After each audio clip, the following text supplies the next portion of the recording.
Hi అండి, welcome to RO traders. మనం RO water plant బిజినెస్లో 2 స్టోరేజ్ ట్యాంక్స్ యూజ్ చేస్తాం. ఒకటి ప్లాస్టిక్ ట్యాంక్, ఇది బోర్ వాటర్ స్టోర్ చేసుకోవడానికి, అంటే రా వాటర్ సప్లై చేయడానికి. అండ్ సెకండ్ వచ్చేసి స్టీల్ వాటర్ ట్యాంక్, ఇది ప్యూరిఫై అయిన వాటర్, ఆర్ఓ వాటర్ స్టోర్ చేసుకోవడానికి. సో మనం ఆర్ఓ వాటర్ స్టోర్ చేసుకోవడానికి స్టీల్ ట్యాంక్ మాత్రమే ఎందుకు వాడాలి అనేది ఈ వీడియోలో ఎక్స్ప్లెయిన్ చేస్తాను. ప్లాస్టిక్ వల్ల మనకి కామన్గా ఎన్ని నెగిటివ్స్ ఉంటాయో మనకి జనరల్ అవేర్నెస్ అయితే ఉంది.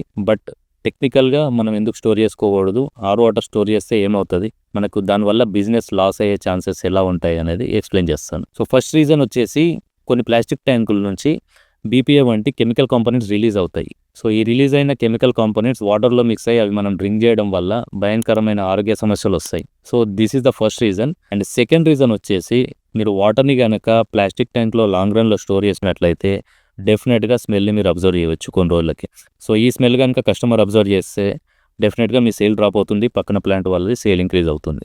అండ్ థర్డ్ రీజన్ వచ్చేసి మీరు లో క్వాలిటీ ప్లాస్టిక్ వాడినట్టయితే అది తేమ వేడిని ఎక్కువగా అబ్జర్వ్ చేసేసి దాంట్లో బ్యాక్టీరియా ఆల్గేని ఫామ్ చేస్తుంది. సో ఇది పెరిగినా కూడా మనకు ఆ వాటర్ డ్రింక్ చేస్తే ప్రాబ్లం అవుతుంది. సో ఈ 3 వచ్చేసి మేజర్ రీజన్స్ అండి. ఇంకా మైన్యూర్ రీజన్స్ చాలా ఉంటాయి ప్లాస్టిక్ వాడడం వల్ల. ప్లాస్టిక్ ట్యాంక్స్ వాడడం జనరల్ పర్పస్కి ఓకే, కానీ డ్రింకింగ్ వాటర్కి మాత్రం ఖచ్చితంగా స్టీల్ వాటర్ ట్యాంక్స్ ఉంటేనే ప్రిఫర్ చేయండి. చాలా మంది విలేజెస్లో కూడా హోమ్ డెలివరీ ప్లాస్టిక్ ట్యాంక్లోనే సప్లై చేస్తూ ఉంటారు. కొంచెం అవాయిడ్ చేస్తే బెటర్ అండి.